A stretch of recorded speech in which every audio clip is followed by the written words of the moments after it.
বৃন্দা বৃন্দাবন ধামের ইতিহাস এক গভীর আধ্যাত্মিকতা ও ভক্তির সঙ্গে জড়িত। এটি হিন্দু ধর্মে, বিশেষ করে বৈষ্ণব ধর্মাবলম্বীদের কাছে অতি পবিত্র এক তীর্থস্থান। এই স্থানটি উত্তর ভারতের উত্তরপ্রদেশ রাজ্যের মথুরা জেলার অন্তর্গত।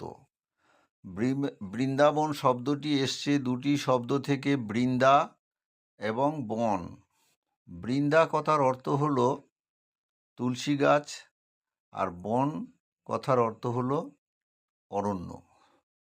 অর্থাৎ বৃন্দাবন শব্দের অর্থ হলো তুলসী গাছের অরণ্য। ভগবান শ্রীকৃষ্ণ তার বাল্য এবং কৈশোরকাল কাটিয়েছিলেন এই বৃন্দাবনে এবং গোপীদের সঙ্গে রাসলীলা করেছিলেন। শ্রীমদ্ ভগবত পুরাণ, বিষ্ণু পুরাণ ও মহাভারতের বিবরণ অনুযায়ী ভগবান কৃষ্ণ মথুরায় জন্মগ্রহণ করেন এবং পরে তার পালক পিতা নন্দ বাবার সঙ্গে গোকুল ও বৃন্দাবনে বেড়ে ওঠেন।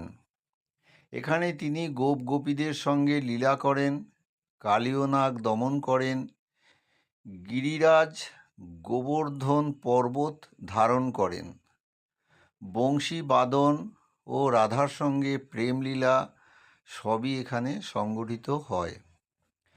রাধা ও কৃষ্ণের প্রেমলীলা বৃন্দাবনের অন্যতম গুরুত্বপূর্ণ আধ্যাত্মিক বিষয়, রসলীলা নামে পরিচিত। এই ঘটনা বৈষ্ণব সাহিত্যে বিশেষভাবে উল্লিখিত, যা ভক্তি আন্দোলনের অন্যতম। 15 শতকে চৈতন্য মহাপ্রভু বৃন্দাবন ধামে আসেন এবং এই স্থানকে নতুনভাবে আবিষ্কার করেন। তার অনুসারী ষড়গোষ্ঠী গোস্বামীগণ, যেমন রূপ গোস্বামী, সনাতন গোস্বামী, এখানে বহু মন্দির নির্মাণ করেন ও বৃন্দাবনের মাহাত্ম্য নতুনভাবে প্রতিষ্ঠা করেন। বৃন্দাবনে অনেক প্রাচীন ও বিখ্যাত মন্দির রয়েছে।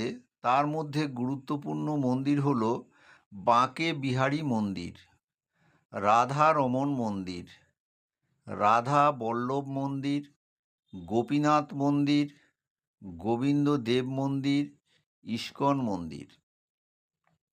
ভক্তদের বিশ্বাস, বৃন্দাবনে ভগবান কৃষ্ণ আজও অদৃশ্যভাবে লীলা করছেন।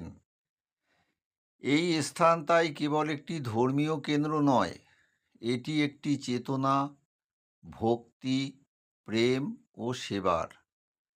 বৃন্দাবন ধাম কেবল একটি তীর্থস্থান নয়, এটি হিন্দুদের হৃদয়ে এক আধ্যাত্মিক ভূমি, যেখানে ভগবান কৃষ্ণ ও রাধার প্রেম, ভক্তি ও লীলার চেতনা চিরকাল বিরাজমান।